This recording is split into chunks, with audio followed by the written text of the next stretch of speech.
Hi,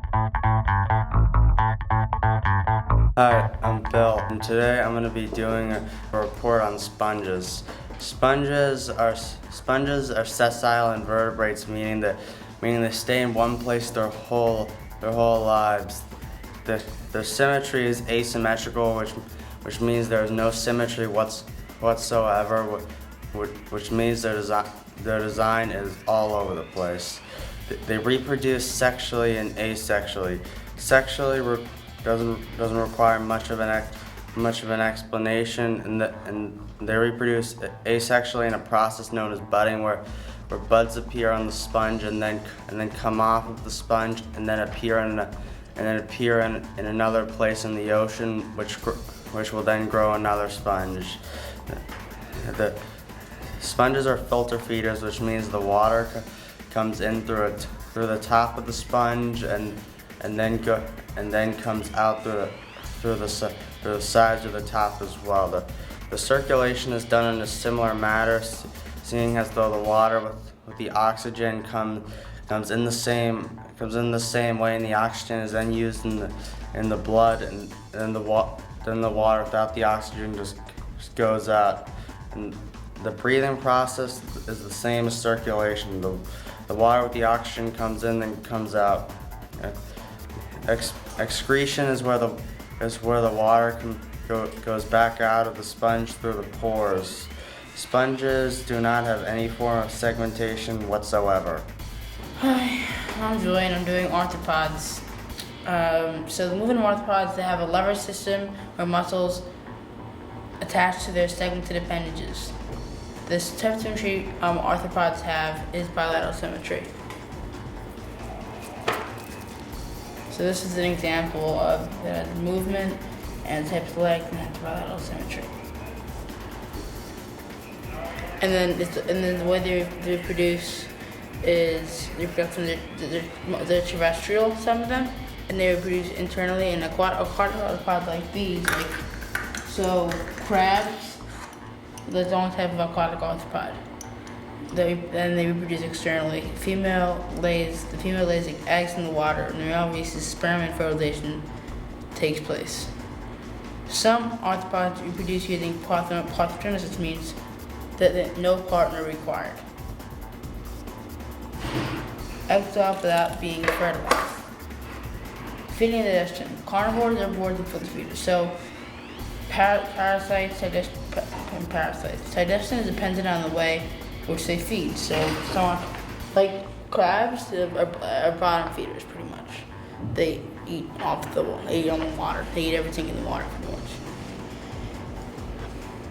And then the digestion system is complete. Then they have circulation. They have an open circulatory system. So like this has an open circulatory system.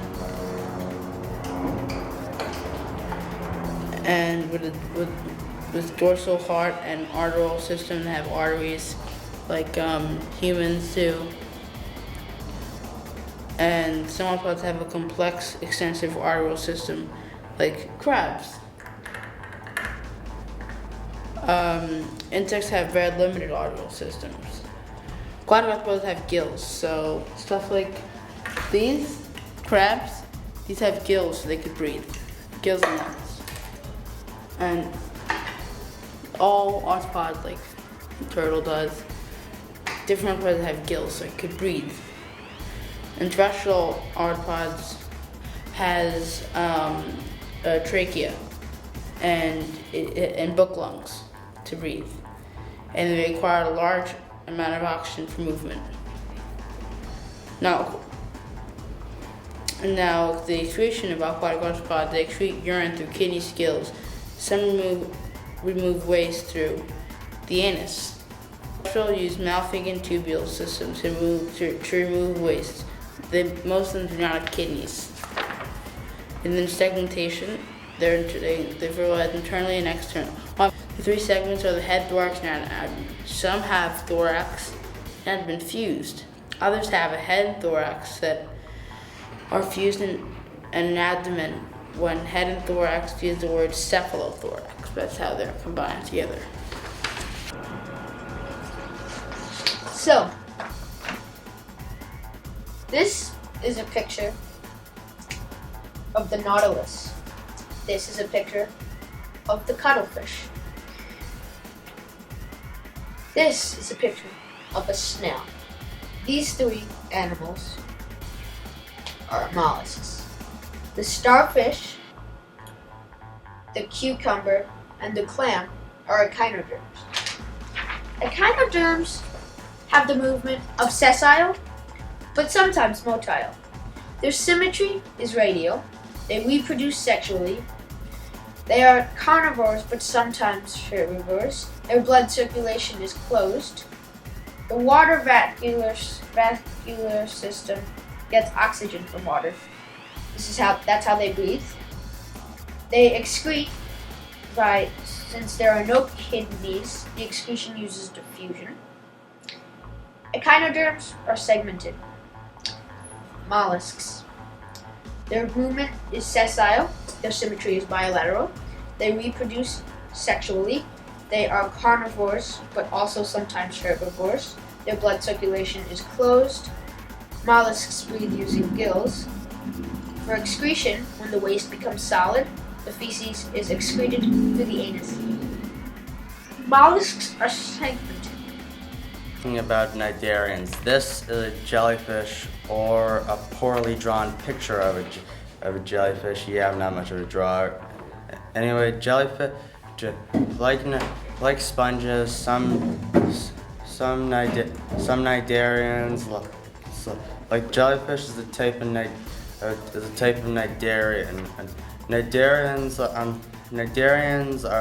are like sponges in the fact that they are sessile, but some cnidarians, like this jellyfish here, are motile. All cnidarians have radial symmetry, which means their body is in like a circular form. If you looked at this jellyfish from the top view, you'd see that the whole body was in a circle. The cnidarians also reproduce sexually and asexually, and one of the big differences between a cnidarian and a sponge is exactly how they get their food. In sponges, they are filter feeders, which means the water came up through the top and then went out through some of the pores. And in cnidarian, they use these sting cells to capture prey, which is mostly other types of fish and stuff like that. And as for the circulation, it is the same way as respiration and excretion, which is done by a form of bodily diffusion. And like sponges, cnidarians have no segmentation whatsoever.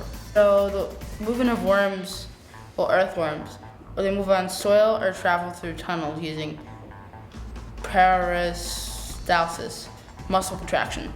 Flatworms swim or slide on land. A roundworm's side toe with muscles. So this is an example of a worm. They're a little bit gross and slimy also, and the body symmetry is bilateral. Worms have both sperms and eggs within the body and reproduces sexually. However, the eggs must be fertilized by the sperm or of another worm. And an earthworm lays a batch of eggs at one time. They do not spend time raising their young once they're hatched. Some planarians reproduce asexually.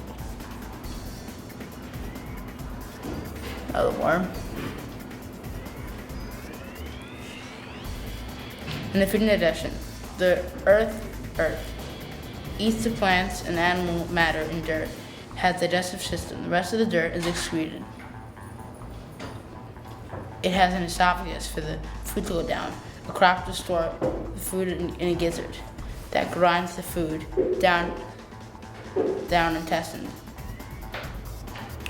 For the food to pass through and take out nutrients, and an anus for the food to come out. Flatworms are parasitic and live on host. Roundworms have have a tube digestive system. One opening takes and eliminates. Planarians have enzymes to begin to digest food. Outside body incomplete. Circulation is the blood flow. Earthworms have 5 hearts with blood and blood vessels, closed circulatory system through. So, roundworms have no circulatory system. They don't have a circulatory system. The respiration. Earthworms have no respiratory organs. They take in oxygen directly through its skin and give off carbon dioxide. Its skin is always moist. Salts are also removed through skin. Planarians do not have oxygen obtained through diffusion. Roundworms have no heart. Excretion. Earthworms' waste help to fertilize soil.